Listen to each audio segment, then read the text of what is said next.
आज सन्माननीय जिल्हाधिकाऱ्यांच्या दालनामध्ये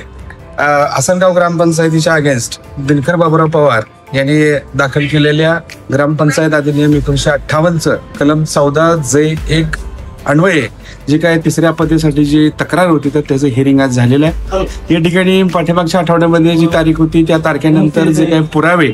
सादर करायला सांगितलेले होते ते सगळे पुरावे अर्थात जन्माचा दाखला असेल तिसऱ्या अपत्याचा, त्याच्यानंतर इलेक्शनला जे काही डॉक्युमेंट वगैरे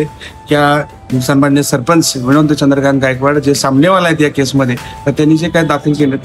तर ते सगळे पुरावे या ठिकाणी दाखल झाल्यानंतर आज पुढची तारीख त्यांना दिलेली आहे पुढील खुलासा देण्यासाठी आणि ती तारीख आहे ती 9 डिसेंबर आहे। या तिसऱ्या अपत्याबाबत सक्षम आणि पूर्णपणे सरकारी आणि कायदेशीर असणारा पुरावा या ठिकाणी सापडलेला आहे आणि भवितव्यामध्ये याच पुराव्याला ग्राह्य धरून पुढील निर्णय होतील अशी अपेक्षा आहे।